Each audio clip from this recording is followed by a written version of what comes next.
Bonsoir à tout le monde, bonsoir à nos amis sur Facebook, sur YouTube. Nous sommes contents de rentrer chez vous avec cette nouvelle vidéo.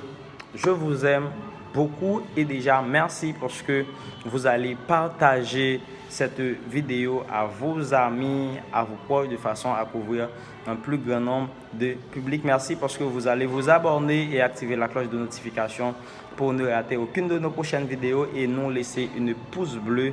C'est la meilleure façon de votre part d'encourager ce grand travail. Comment améliorer ses prestations orales? Comment améliorer ses prestations orales? Déjà, vous êtes pasteur, vous êtes éducateur, vous êtes présentateur. Cette vidéo, c'est pour vous. Je vais vous donner les notions brin par brin de façon à vous faciliter la prise des notes. Quand vous voulez présenter quelque chose en public, la meilleure chose à faire, premièrement, c'est d'avoir assez de connaissances sur la chose que vous allez dire. Oui, vous devez connaître la chose que vous allez dire parce que c'est vraiment pas normal de dire des choses que vous ne connaissez pas, des choses dont vous ne disposez pas assez d'informations. C'est pourquoi n'hésitez pas de demander l'avis de vos aînés, de cliquer sur l'internet pour trouver les informations parce que vous n'êtes pas un abîme de science. Peut-être c'est pas seulement vous qui avez déjà présenté ce sujet. Alors vous devez avoir assez de bagages, assez de connaissances pour présenter quelque chose en public. Deuxièmement, il faut définir un fil conducteur.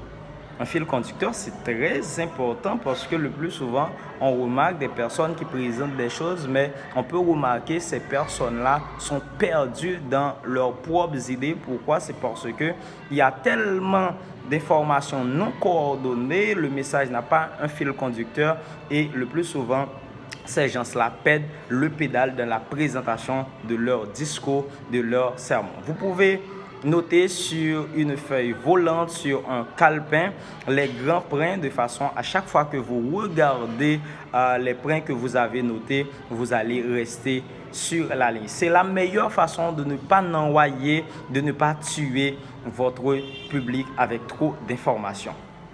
Troisièmement, vous devez écrire ce que vous allez dire. Alors, on n'a aucun problème avec une personne qui présente son discours sans jamais regarder dans une feuille. Bravo, bravo, ça prouve que vous avez bien maîtrisé les notions sur lesquelles vous êtes en train de discuter. C'est vraiment bon, mais de façon méthodologique, vous devez écrire les choses que vous allez dire.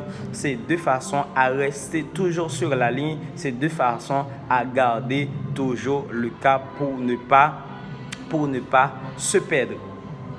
Quatrièmement, vous devez commencer votre message en beauté. Oui, c'est très important parce que la première chose que vous allez dire, peut-être c'est ça qui va retenir l'attention de votre public. Il faut éviter les messages où l'on ne sait même pas où commencer. C'est pourquoi je vous conseille de commencer avec une anecdote, de commencer avec une connaissance nouvelle, de commencer avec quelque chose qui peut réveiller, qui peut capter l'attention de votre public, qui peut réveiller la curiosité de votre public. Déjà, c'est déjà un grand pas dans la clarté de votre message. Cinquièmement, vous pouvez vous faire enregistrer tout en répétant votre discours, tout en répétant votre sermon. N'hésitez pas de commencer avec vos proches, votre famille, votre femme, vos enfants, de vous mettre devant un miroir pour voir comment fonctionne ton corps. Est-ce que les gestes sont vraiment coordonnés? Alors, vous devez vraiment répéter la chose que vous allez dire parce que ce que vous allez présenter devant le public, c'est ce que vous avez répéter chez vous. N'hésitez pas de passer du temps dans la répétition. Sixièmement, vous devez préparer un message clair. Votre message ne doit pas être flou. Vous devez avoir assez de bagages, assez d'idées pour pouvoir éclaircir votre message. Et je vous conseille, septièmement, de faire des exercices de préparation. Des exercices de préparation. Par exemple, une personne qui a un problème d'articulation, il y a des phrases que vous pouvez les répéter. C'est un moyen de vous exercer. Des personnes qui avaient des problèmes de prononciation, surtout, il faut lire.